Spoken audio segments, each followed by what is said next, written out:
Dr. Mill, take one. I began my career working in Silicon Valley.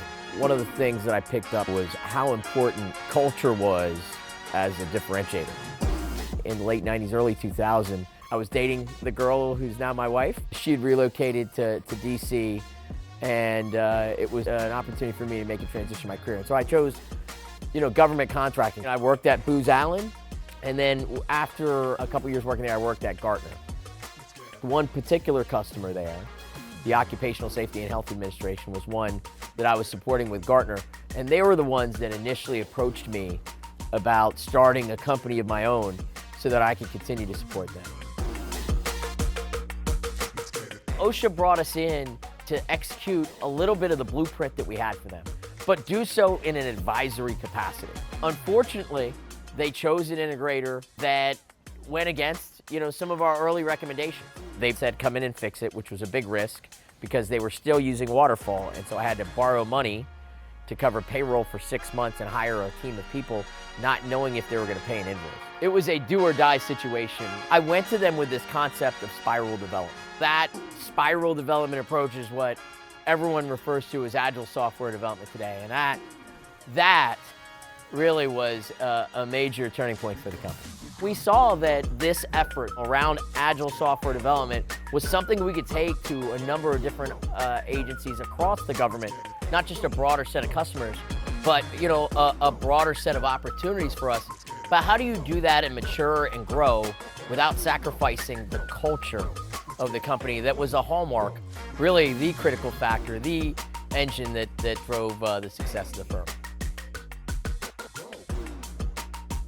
Here at Octo, it's definitely a flat culture, and we've kept that through and through. People is our business. That's our focus. That's our energy. What we realized is that we needed to mature a broad number of functions in order to be able to compete on much larger contracts. And that meant that we also needed to take a hard look at whether the leadership team that we had was going to be the type of leadership team that we could have going forward.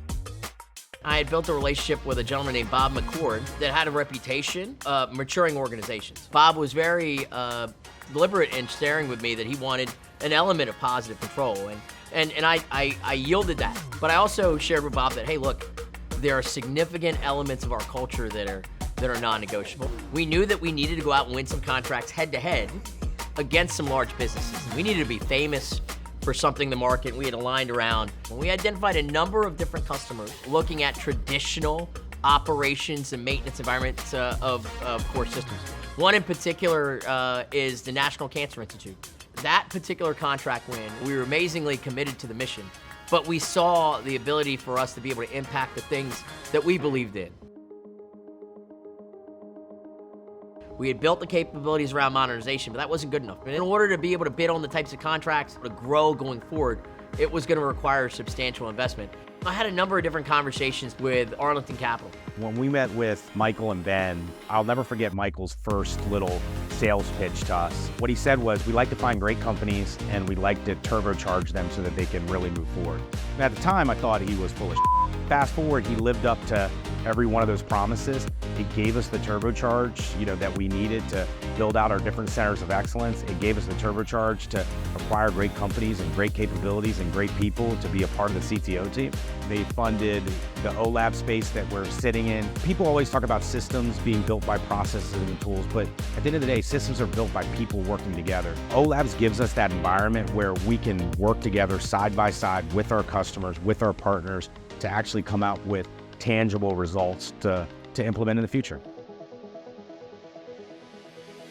The journey itself, its ups and its downs, all of it has been mind-blowing. Never in a million years could I have imagined what we were able to accomplish over that period of time. I think that we'll always have these amazing people. We'll attract the type of people that want to do more. Having an identity, having a culture, and having a place that people were proud to work, I mean, there's nothing more for a founder exhilarating than that. I wanted to build a non-traditional government contractor. I wanted to build a culture that people felt that they could build a career. They enjoyed who they worked for as much as the mission that they were supporting on a day-to-day basis. This has been an absolutely incredible journey, but the journey's not done yet. I want to thank you all for all the hard work that you've had up to this point in Octo's history. I'm excited about Octo's future inside of IBM, and I hope all of you are too. Octo has been successful by having this culture of innovation, this culture of being able to challenge the status quo for our customers. I ask all of you collectively as we become part of IBM to keep that passion, to keep that energy. It's that energy that will allow us to be successful going forward, and it's that energy that IBM is looking for from us. It's the beginning of the next chapter, and I'm excited to be a part of that chapter with you.